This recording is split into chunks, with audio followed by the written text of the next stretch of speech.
But at some point, it's the same old thing that you run into when you're working for bigger companies or corporations. There's somebody at the top that's making all the decisions and telling you what to do. You're capped out at some point, right?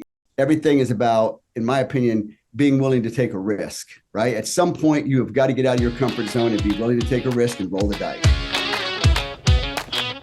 Hey, what's up? It's Jason Wojo. Welcome to the Life Inner Show. On the Life Inner Show, we help people make more, work less, and live better, live amazing, live awesome lives. I am solo on this episode. I'm not joined by Polish Peter. Now, if you normally tune in, he's my co-host, but he is on vacation right now with his lovely wife, and they're living it up at the beach right now. And so I'm going to hold down the fort, but that's okay. I have an awesome episode for you. And I'm going to be interviewing my friend, and also he's my former coach and nutritionist when I was competing in bodybuilding. His name is Kevin DeHaven.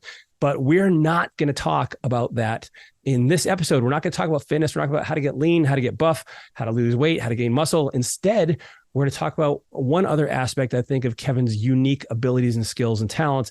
And that is his ability and his acumen in being able to create multiple income streams off of one industry. And in this case, it is a fitness industry, but Kevin has started multiple businesses around this, which has allowed him to stay within the industry that he loves, that he's passionate about, that he enjoys, that he finds rewarding, but also create the income and the businesses to support that and to allow him to do that. And so we'll get into the interview in a second here, but this is one of Kevin's unique abilities. In addition to being an awesome nutritionist, he really has a good eye for business. He knows how to talk to people. He knows how to make relationships, and he knows how to kind of fit all these pieces of the puzzle together. And so I'm super excited for you to meet Kevin and to learn from him. And so grab a pen and paper, get ready to dive in. Here is my interview with Kevin DeHaven. What's up, man? Welcome to Life Inner Show. Hey, what's going on? How you doing? Dude, I'm super excited to have you on the show here. So for anybody who's listening, I've mentioned your name before. You probably didn't even know this before, man. I've mentioned your name before in the podcast in passing. So for those of you who are listening, Kevin DeHaven was my coach, was my nutritionist when I was competing, and he's trying to get me to compete again here, and I might do that. But here's a guy who has an incredible amount of knowledge around the fitness industry in many different areas. Now, we're actually not going to talk specifically, he's not going to give you any tips to lose that last 10 or 20 pounds, but we're going to talk about the fitness industry as a whole, but more so not specifically as fitness, but rather an example of how you can find something you're passionate about, be successful for it. And this is really cool too. Kevin has managed to put together what I consider a basket of different businesses around the industry that all kind of complement and support each other. And we're going to get into that as well. So this is something that I think is going to be an awesome episode, man. So I'm excited to dive into this, bro. So let's rewind here. Like, how did you even get into this industry? Like, where did this begin? I think you mentioned GNC, but like prior to that, you were doing what? Like what kind of jobs were you doing before that? Well, first of all, thanks for having me, man. Yeah, brother. Yeah. So I kind of got into it, before I started working for this GNC store, man. I was doing a lot of manual labor jobs.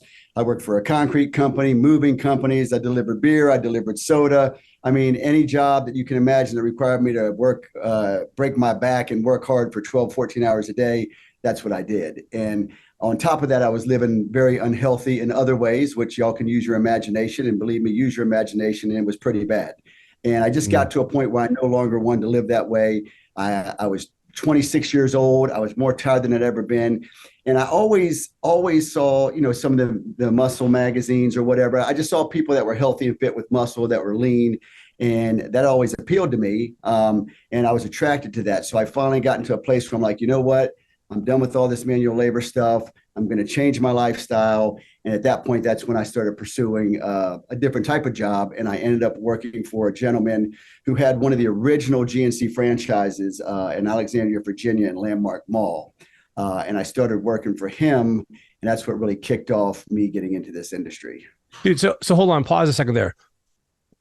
Do you remember, I mean, I know it was a while ago, but do you remember like a specific instance or a feeling? Like, what was it that actually made you finally realize you had to change? Because this is something, and the reason I ask is because so many people are sick and tired of being a certain way, but they never do anything about it. Like, you actually did something about it. Like, do you remember like what that was like and how you were able to push through that? I mean, because I'm imagining something had to happen. I guess the best thing I could say to answer your question was I literally was 26 years old and I'm 56 now. I'm kind of tired these days, but I was more tired then than I am now. I mean, I knew that the way I was living in the direction I was headed was not good. And Mm, again, I just wanted something more positive in my life. So I just got, to use the old expression, I was sick and tired of being sick and tired. And I finally just said, you know what, got enough. it. And I changed some things in my life and I went and pursued this other job. And that's really what kicked it all off. Gotcha, man.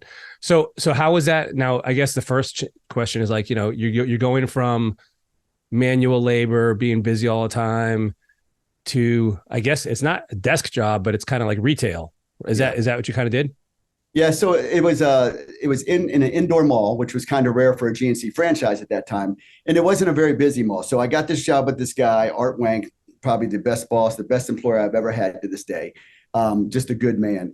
But I started working like 20 hours a week, and he paid me out this a long time ago. I don't know, $8 or $9 an hour, whatever it was. Um, and then things were kind of really slow, but I was able to, when I was in the store, I learned about the herbs, I learned about the vitamins, I learned about the sports nutrition products, and I was really interested in that. And when people would come into the store, you actually had an opportunity to try to help people, which I really enjoyed. But the store was slow at first. And I remember every time I would like pick up the paper, I go, okay, this is good. I'm doing better. I'm getting to the gym all the time. I'm eating better. I've got a job that I like, but man, I'm really not making any money. And I'm 26 years old and I need to start doing something. Every time that thought would cross my mind, the owner, Art, would come in. He'd give me another $1 an hour. Then he made me an assistant manager. Then he made me a manager. Then he gave me a piece of the profit. So he did a really good job of keeping me on board. And by the time all that happened, the store was really busy. And looking back, that retail job was probably one of my favorite jobs I've ever had, just because interacting with people and helping people all day long. So that really kicked everything off, and I enjoyed that job tremendously. That's awesome, dude. And so then what was after that? Was that Europa? So yeah, so as one part of my job there was ordering products, and this is again almost 30 years ago. So sports nutrition was not what it is today. You had very, very basic products. You had a protein powder. You had the creatine wasn't even out when I first started working there. So I was able to, because I worked for an individual rather than a corporation, I was able to go out and get some of the stuff that was starting to hit the market that really made a difference in people's training, right? So that was exciting. I was able to bring things in the store that no other store had. And one of the people I bought products from was a guy at Europa Sports Products, which at the time was probably one of the biggest distributors of sports nutrition products back in the day. And then they went on to be really big. But I had a relationship with the sales guy there. I had a relationship with sales guys at some other distributors. But that's how I met the guys at Europa. And what happened is I came down to Charlotte one time and hung out with the guys, walked through the facility. It was kind of a fit. They were all into kind of bodybuilding and fitness and whatnot at the time. And fast forward to about year 4 at the GNC store, 4.5, my owner actually went to sell the store. So I was looking for something else to do. I had made a call to the Europa. Hey guys, can you still sell me product? I was thinking I'll be a personal trainer. I can sell products on the side. And it turned out they actually were looking for salespeople. So I went and had an interview. And about 3 months later, I moved to Charlotte, North Carolina, and started working for Europa Sports. So and those relationships all came from the store, like people they were coming in, or did you actively seek out those relationships with Europa while you were at GNC? They would, vendors would call the store, try to get us to buy product, and I'd also would find out about people and reach out to them. So it was both, Okay. but there were relationships that I had built through managing the store there at in Alexandria. Okay. Sure.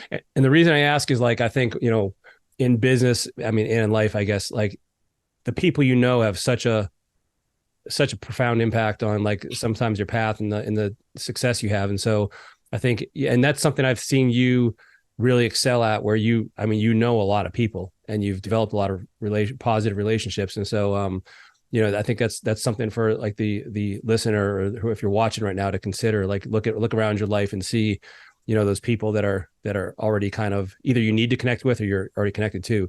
So, okay. So you start selling. Now, by the way, you're a sales rep for Europa. Was sales Right. something that you were always kind of good at, or did you develop those skills? That's a good question. So I don't think by nature I was always like a real big time sales guy, I guess maybe more so than I'd like to admit. But because of what I was selling, I had passion for and I had an interest in and I was educated on, it made it a pretty easy fit for me. And I've always been pretty good with people and building relationships. So that's really what sales is more than anything, right? It's building relationships and being able to grow those relationships and become closer with somebody and then gain their trust. And then, so in that sense, I guess I was a pretty good salesperson. Gotcha. Okay. And how long? And then you were at Europa for a while. Then what happened after that? Like, because I met you. We made acquaintance when you were already with ISS. Yeah. So I was with Europa for about 3 years. And then what happened was there was a house brand within Europa called ISS Research. So the guy that actually brought me to Charlotte, who was the sales manager at Europa at the time, they made a decision amongst themselves, the owners and Ron, to break off this ISS brand and make it a separate brand and not just a house brand of Europa Sports. At that time, I had the opportunity to go with him with ISS, and that's what I did. So the two companies parted ways, and then we became a vendor for Europa. So we would sell to Europa just like the Sports Pharmas and the BSNs and all the other people of the world. And that's when about a year after we did that, we moved into our own facility and I began working, for ISS Research. I was the first sales guy, the second sales guy, and we had a total of about 4 inside sales guys and maybe 5 or 6 outside at one time. But yeah, that's how I got started with ISS. I was with him for 12 and a half years. We had one of the best bars in the industry, Oh Yeah Bar. Some people may remember that. And then after I left him, he went on to make the One Bar, which they sold to Hershey's for a ridiculous amount of money a few years back. So he had a tremendous success with that company. Is that company closed down now? No, it's just called the One Branch now. So it's not really what I was a part of. It's just a bar company. Gotcha. Is that Ron still doing it? No, he sold it. He sold it to Hershey's. Okay. Gotcha. Yeah, that's right. You said, yeah, dude. Okay. So what started off as just like a small, like off brand, in-house brand turned into something pretty big. Well, I remember the Oh Yeah stuff came out, man. That was a big deal. That was like one of the first bars, if not the first bar that actually tasted good. Yep. It tastes amazing. It should still be out today, in my opinion, but I have no part of it. So, right. Well, hey, man, just what you need, another project, right? So go buy them. Maybe. So, all right, and the reason I'm asking all these questions is kind of for if you're listening right now, like I want you to kind of pay attention to this timeline of events that are all kind of building upon the previous one to some extent, but it's still a couple things, man. It still sounds like it's in your wheelhouse. You're still kind of in the same position. It sounds like even from almost from retail where you're still talking to customers. Now you're talking to buyers when you were a sales rep, when you were a sales rep, you're talking to what, other brick and mortar stores, or who do you sell to? Brick and mortar, nutrition stores, websites, gyms, that kind of thing. So yeah. Okay. And so go ahead. While you're doing this, you're also still building those relationships with people. Oh yeah. 100%. Gotcha. 100%. Okay. And so talk to me, like, so what, after ISS, is this when you went out on your own? So this is what happened. So I'll be real honest with you. So I was very fortunate to have the opportunity with Europa. I was fortunate to have the opportunity with ISS Research. But at some point, it's the same old thing that you run into when you're working for bigger companies or corporations. There's somebody at the top that's making all the decisions and telling you what to do. And then you're capped out at some point, right? You're not really able to earn a whole lot more, or you find that somebody's, in my opinion, holding you down and just not letting you make the money. So at some point, I finally got to a point where I was like, I have these relationships. I've been doing this for X amount of years. I can do something different. I can make more money. I can advance my career. I can do my own thing. And that's really what happened with ISS. I just got to a point where, you know what? I make good money. I'm fortunate and I'm grateful, but I'm working really, really hard. I'm not getting any younger. I know what I'm doing. I have all these relationships. I'm wasting my time here. And at that point, everything is about, in my opinion, being willing to take a risk, right? At some point, you have got to get out of your comfort zone and be willing to take a risk and roll the dice. And that's what I did, and what I did is I started talking to another company that was blowing up at the time. And I made a deal with them. And then I went back and told the guy that I'd been working for the last 12 and a half years, hey, I found a better opportunity. I appreciate everything you've done for me. But I'm moving on. And that's what I did. And then I went to work for a company called BPI Sports. At the time, they were on this meteoric rise. Without a doubt, they were starting to do extremely well in vitamin shops and GNC, which was your two biggest retail chains at the time. And then they were still doing really well in specialty, which is the brick and mortar and the websites and stuff we just talked about. So I jumped all over that opportunity. And then as a result of having the relationships with all the sales guys at Europa, on top of having relationships with people all over the country, but at that time, mainly it was in the Southeast from doing all my travels with ISS Research, I was able to gain doors that other people couldn't have got into probably, or would have taken them longer to get into. So that was the big thing. And then starting to work, when I started working for BPI, we started to build an outside sales team. Originally, I hired a friend of mine called Whitney Reed, who's still there to this day, running the company with Chris McKenzie.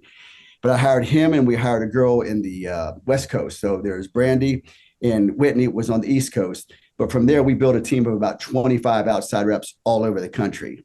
And one of my jobs was training these guys and riding with them every quarter to make sure they're doing their job and make sure everything was getting done. So you said something earlier that about having connections. And I would say over the years, my superpower is probably knowing people and having connections. And that's one of the things that's really continued to afford me more and more opportunities as life is going on. There's always something and somebody that I know where I can either help you out or help some friends out and hook them up with somebody, or I've got opportunities that come to me because I've just been around for so long and know so many people. Right. What do you say to somebody who has a hard time developing relationships like that, or like they don't have a network like that? Like, is that something you think anybody can develop, or are you kind of like, you fighting upstream if that's not natural to you? I think you got to just get out of your comfort zone and just start talking to people. I think anybody can do it. I mean, some people maybe are better at it than others, for sure. Everybody has their strengths and their weaknesses, but I wouldn't say that someone couldn't do that. I mean, it just would require a little more work. You got to reach out to people. One of the things I did for many years was I was on the phone. That's what I did at Europa. That's what I did at ISS. I didn't do it so much at BPI. By then I had more of a management position. I was putting a team together, so I didn't have to get on the phone, but just dialing for dollars, as they say, and picking up that phone and talking to a complete stranger, and then learning how to ask that person, "Hey, Jason, it's great to talk to you, man. Hey," and as you talk, you find out are you married? You got kids? When's your birthday? You start to find out things about people, and then you just start to develop a personal relationship, and then it's easy. But it does require just picking up the phone and having some conversations that probably aren't the most comfortable to begin with, but that can all change if you just continue to have some consistency. Well, that's where I've seen like you. I mean, gosh, I've known you now for what, like early 2000s. Yeah. So yeah, man, it's been 20 years plus, maybe around there.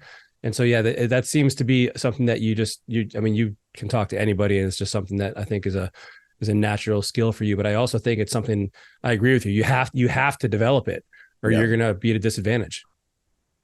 Yeah. I mean, looking back, probably picking that phone up, because that was my job. Like I literally, I had a guy yelling at me saying, make 90 calls a day, like 90 calls a day. It was crazy. And at some point it got to be like, it didn't make sense to me because there were so many calls. There wasn't any quality calls. But after I made so many calls for a few months, then I did have some real quality calls within that number of calls. And then I started building relationships. And then once you start to get busy, you can't make 90 calls. You're making 30 maybe, because you're talking to people and you're selling product and you're being successful. But yeah, I think that's probably what would help me the most, like overcome any, uncomfortableness of really reaching out to people. So it sounds like some part of that is just volume, just repetition. Like it's going to suck, but the more you do it, the better you get at it. And then eventually you'll kind of be good at it, maybe. Yep. So, okay, go ahead. See that sign on the wall: commitment, discipline, dedication. Yeah. That's it. That is the success to anything in life, man. I mean, three words. That's all we need. We could have wrapped this up in like 3 seconds, bro. It really is. You just got to be willing to do it over and over and over again. Hey, so let me interrupt this episode. And before we get back into it, here's what I want to share with you guys. One of the things that we do throughout the year, all over the country, is we do this event called Business Builder Event. This is the event where we literally outline, help you figure out and create a business that you love and a business that support your life. One of the things that we found over the years that many people become basically a slave or work an employee to their business, and they're working so much in their business that they don't actually get to live their life. And in this particular workshop, we help you redesign that, a business that supports your life. So what do you want to have for them, Bojo? What do we have for them because of that? Man, well, Peter, because they are loyal listeners, and I know they're tuned in every week, and they've told everyone in their life about the Life in Your Show podcast, we have a very, very special offer for you. Now, by the way, I don't know how long we're going to offer this, so this isn't forever. But if you go to lifeinair.com right now and you go to the events tab and then you go to the Business Builder Workshop, you can, when you pick the event you want, when you go to that checkout page, there's a little place right there. It says enter promo code. And guess what? We have a promo code for you for 50. That's 50% off the ticket for the Business Builder Workshop by entering the promo code podcast into the promo code field. Instantly, you'll get a 50% savings. You'll see it right there on the screen, and you will be registered for that event. And here's the cool thing. You will be off to the races to create a life and a business that complement each other for the first time, maybe ever. And it's amazing. One more thing I want to share with you before we jump back into the episode is this. One of the participants at our recent podcast, he was in a hot seat. We do these hot seats in front of the room, and we kind of dissect their business. And one suggestion that he got them, he made the change, went home, made the change, and pretty much within a few months went into stage 4, meaning into his business, that the business basically supported his life. The income that was coming, the cash flow that was coming into his business, by making that one change, started living in a way that he doesn't have to work for the business works for him. So yes. I would encourage you guys, head over to the website, learn about this event, type in podcast, and we'll see you on the next event. Now, let's get back into the episode. So how long did you stay with BPI? So with BPI, I was there about 3 years. Things went, I had so much fun there. I got Jay Cutler, 4-time Mr. Olympia over there with us. I remember planning a bus trip with him and a motorhome all over the country where we stopped at all the military bases. He was always big, and we were always big on supporting the military. So we stopped at all kinds of military bases and did events with Jay. So that was really fun. We would do these GNC road shows where we would go up and down the whole East Coast. And we would have these little conventions with the different regions of GNC, which would be 800 to 1,000 employees. And just the group of guys I work with made it really fun. It got a little crazy there at the end. Again, you got a guy who's just a complete narcissistic control freak. And I was like, I don't have to do this anymore, and yeah. And I had some other things going on that we haven't talked about yet.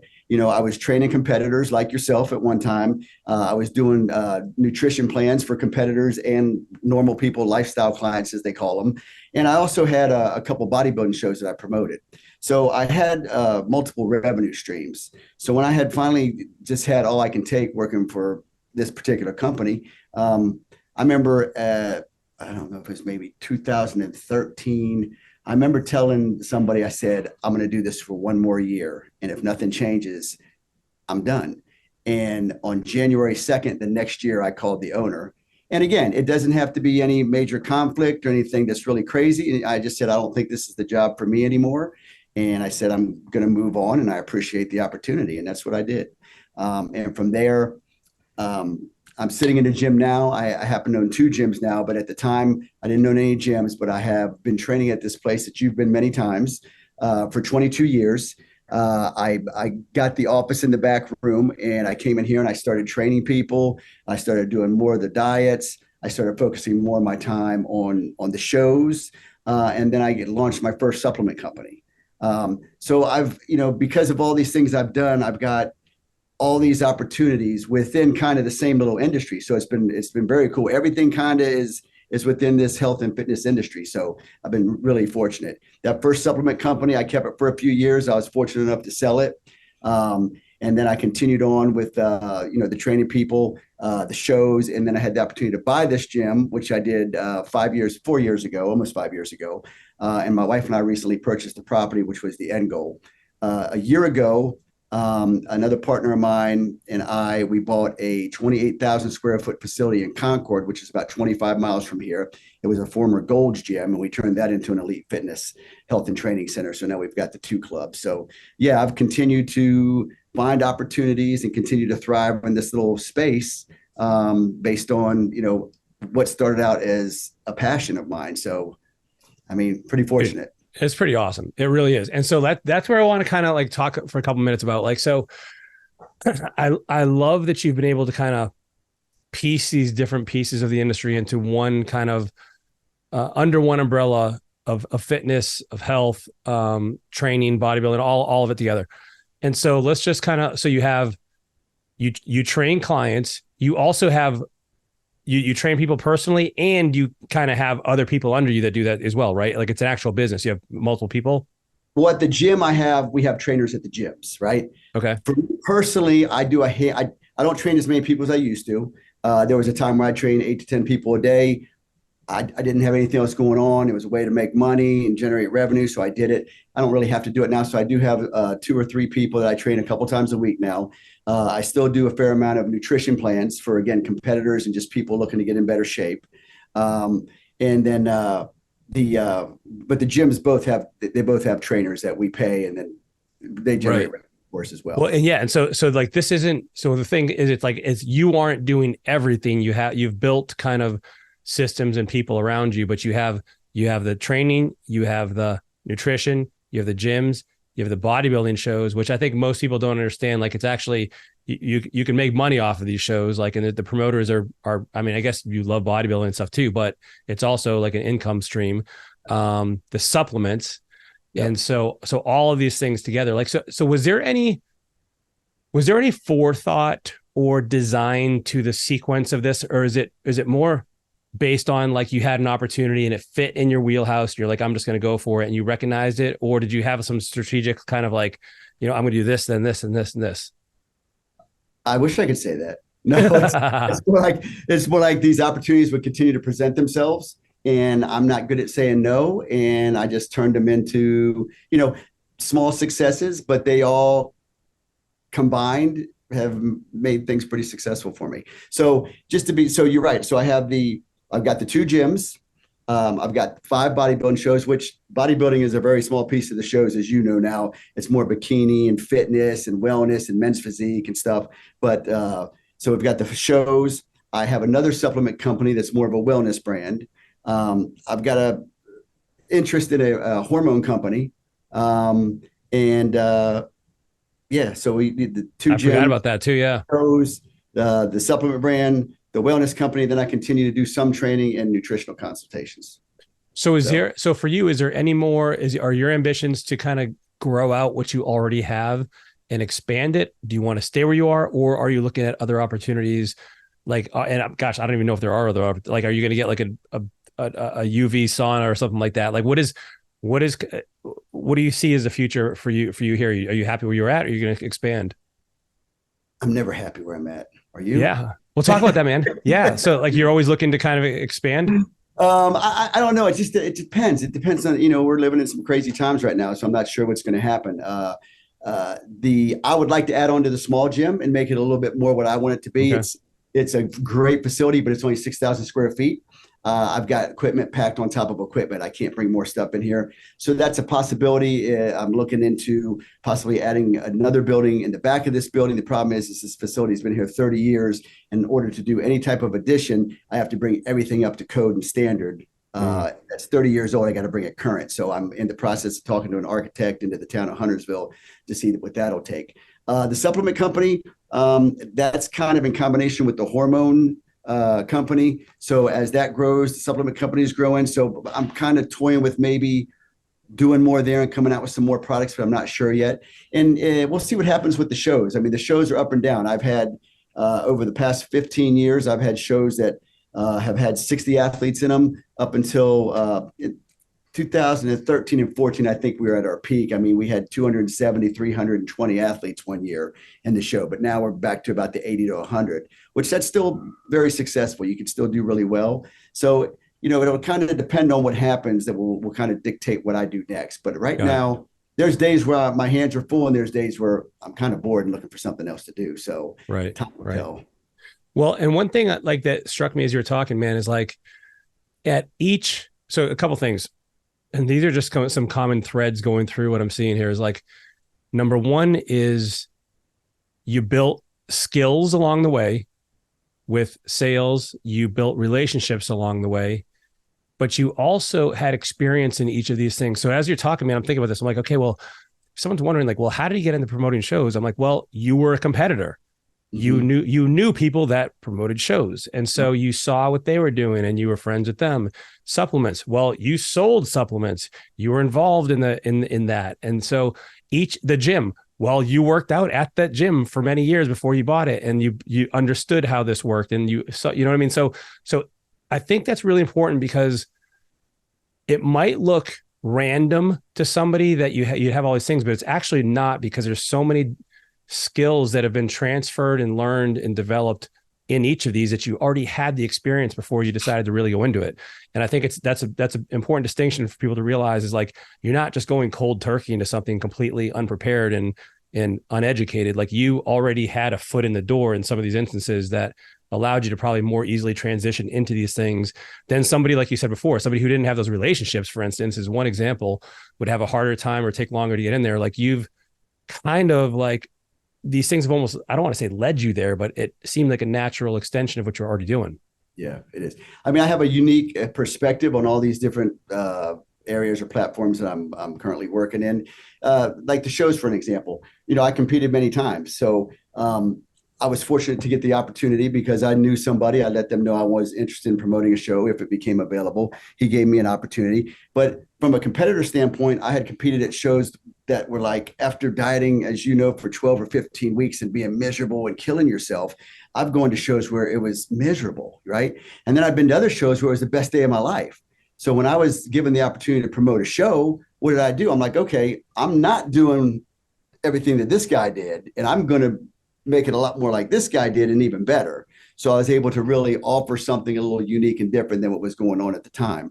So I think that stuff like that has really helped me out. And same thing with the supplements. I've got so much experience in the supplement world. I had the relationships. I got the know-how. I know what sells. I know what products work. I know what products don't work. So it gave me a little bit different perspective on putting these products together. It's just been about changing, whether I want to be more in the wellness brand or more in the sports nutrition, which everything is so flooded at this point. It's kind of crazy, but there's just so many supplements out there. Well, dude, I think what you said there, you glossed over it quickly, but I really want to just pause for a second. Like that's the magic, is that the experience that you have from being on these two sides of things has allowed you to have a perspective that other people wouldn't. Like I've thought many times, man, like I don't know about you, but I've been in the gym and I'll try a piece of equipment and I'm like, this strength curve is all wrong. Like this does not feel good. Who designed this thing? Some engineer who's never lifted a weight in your life.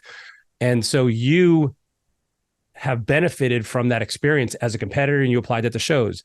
You work out, you take supplements and you have education around that. So you know what works, what tastes good, like what tastes good. You can take all these skills and they cross transfer, which is a huge advantage. And I mean, it's just synergistic. Like, so as a supplement company, let's say for instance, well, you already have a potential, list of people to even launch that or test it with. Let's say, maybe you're testing batches and you can be like, hey, here's a couple, I have 2 different versions that tell me which one you like better. And give me some, check back with me months. Tell me which of these responded better. Like, did you lose weight? Did you get stronger? Whatever it is. And so you've really, like, I think there's some magic in this here that I don't know if people are catching this but it's super, super powerful. Well, I mean, just being at the gym, I mean, if I have a product I want people to try, I've got people in and out of here all day long. Or, I can go to my other platform, which would be the shows, and I've got 100 competitors there I can give them samples of. So, yeah, I can get a lot of feedback real quick from real users of these products. So that definitely helps. Dude, yeah, it's a huge inside track. And so you've really kind of like, I'm not going to say like it's an empire necessarily, but you've really kind of got your hands on all these different things, which is super, super powerful. Now, one thing I want people to hear though is like, these didn't all develop at the exact same time. Like you didn't all of a sudden like, hey, one day wake up, hey, I'm going to do these 5 different things and do them all great. Like, so they it sounds like they kind of organically began based on the timing and the opportunity. And then you kind of developed each one of these. I'm not going to say completely individually at a time, but you didn't try to do it all at once, because that would seem like it'd be a whole lot more difficult and probably not recommended, but rather kind of like let it kind of grow on its own. And would you agree with that? Yeah, it was definitely more organic. I mean, all the stuff I'm doing on my own stem from, quite honestly, just having enough with the corporate world and some of the stuff I had to deal with, right? And I just got to a point in my life where, I've got literally a crazy person yelling at me every day on the phone, and I'm like, I'm just done. It's kind of like what got me to the GNC store to begin with. I just had enough, and it was time for a change. And I've been fortunate enough that, I look back on my life and it's real easy for us to get stuck on, at least for me. I remember like the 1 or 2 times in my life I never stuck up for myself, right? That sits in my head. But then if I really look at it, I'm like, there's 1 or 2 times out of thousands of times I didn't stick up for myself, So I've always been able to walk through the fears and just be able to take a risk. I mean, it's not easy and it's uncomfortable, but I mean, when you've had enough of something and you need change, you become willing, and that's what's happened. But yeah, it's all been very organic. So when I left BPI, I was fortunate enough to have the shows. I was doing some coaching, so I had some money coming in. It wasn't like I had a zero paycheck anymore. But then, just developed, and I started training more and more people. I had more and more clients. I got another show. I think since that happened, I was given another show soon after that. And then I decided to do the supplements. It just seemed like a fit. So yeah, it's been very organic when I've had an idea or an opportunity has presented itself.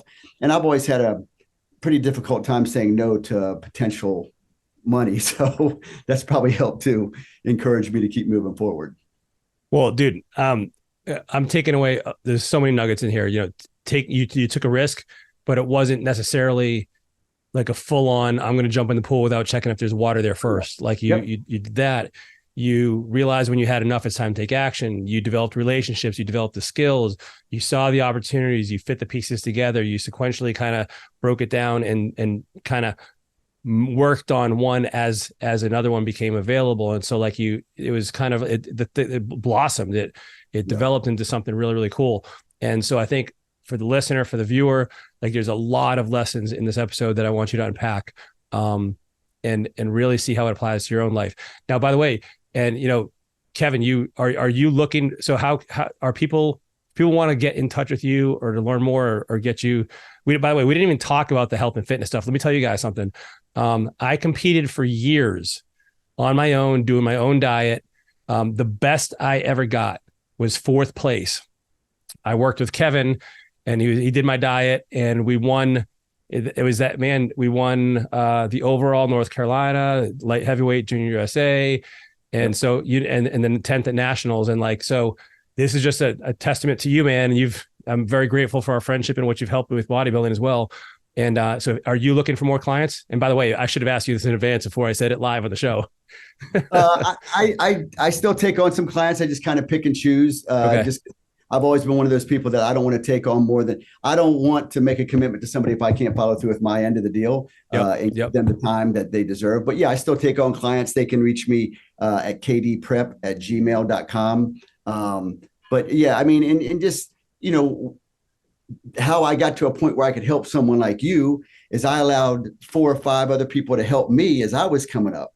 And I learned a little bit from each one of those people and some of their methods and theories for dieting and whatnot. And then intuitively, I came up with my own stuff. And really what it comes down to getting someone like yourself or anybody in shape, you have to have some knowledge of what's working for them, what's not. You have to create a baseline with the diet and the training. And then some of it's intuitive, man. You really just got to make some decisions and again, take a little chance, but that it's not like you're just rolling the dice. You're making a decision based on what you've seen happen to this person's body over the last 3 or 4 months. So it really takes a good eye as much as anything else. Yeah. Well, again, to me, what I'm hearing is you're applying that intuition that served you in other places of your life as well. And now you're doing it with someone's physique. And I mean, you've worked with pros, I mean, of all kinds. I mean, you're the real deal, dude. So anyways, man, I love the conversation. I think this is awesome. I know our audience will love it as well. So I just want to thank you for being on the show.